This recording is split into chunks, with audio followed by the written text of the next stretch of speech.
ಮಾನ್ಯ ಮುಖ್ಯಮಂತ್ರಿಗಳು ಇವತ್ತು ಪತ್ರಿಕಾಗೋಷ್ಠಿಯಲ್ಲಿ ಭಾಳ ಕಸರತ್ತು ಮಾಡಿದ್ರು.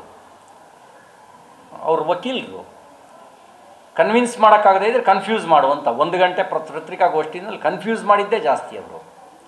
ನಾನು ಅವರಿಗೆ ಭಾಳ ಸಿಂಪಲ್ಲಾಗಿ ಕೇಳ್ತೀನಿ, ನೀವೊಂದು ಶ್ವೇತಪತ್ರ ಹೊರಡಿಸಿ. 2004ರಿಂದ 2014ರವರೆಗೆ ಮನಮೋಹನ್ ಸಿಂಗ್ ಅವರ ಸರ್ಕಾರ ರಾಜ್ಯಕ್ಕೆ ಕೊಟ್ಟಂಥ ತೆರಿಗೆ ಪಾಲು ಹಣ ಎಷ್ಟು? 2014ರಿಂದ 24 ಫೆಬ್ರವರಿಯವರೆಗೆ ನರೇಂದ್ರ ಮೋದಿಯವರು ಕೊಟ್ಟಂಥ ತೆರಿಗೆ ಪಾಲು ಎಷ್ಟು?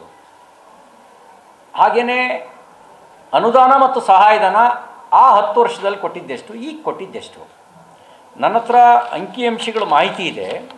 2004ರಿಂದ 2014ರವರೆಗೆ ಕಾಂಗ್ರೆಸ್ ಸರ್ಕಾರ ಕೇಂದ್ರದಲ್ಲಿದ್ದಾಗ 81,795 ಕೋಟಿ 81,795 ಕೋಟಿ ಟ್ಯಾಕ್ಸ್ ಡೆವಲ್ಯೂಷನ್ ಅಂದರೆ ತೆರಿಗೆ ಪಾಲನ್ನು ಕೊಟ್ಟಿದ್ದಾರೆ.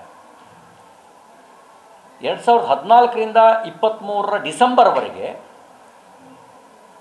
ನರೇಂದ್ರ ಮೋದಿಯವರು ಕರ್ನಾಟಕಕ್ಕೆ ಕೊಟ್ಟಿರ್ತಕ್ಕಂಥ ತೆರಿಗೆ ಪಾಲು 2,82,791 ಕೋಟಿ, ಅಂದರೆ ಪ್ರತಿಶತ 245ರಷ್ಟು ಹೆಚ್ಚಿಗೆ ಕಾಂಗ್ರೆಸ್ ಕೊಟ್ಟಿದ್ದಕ್ಕಿಂತ.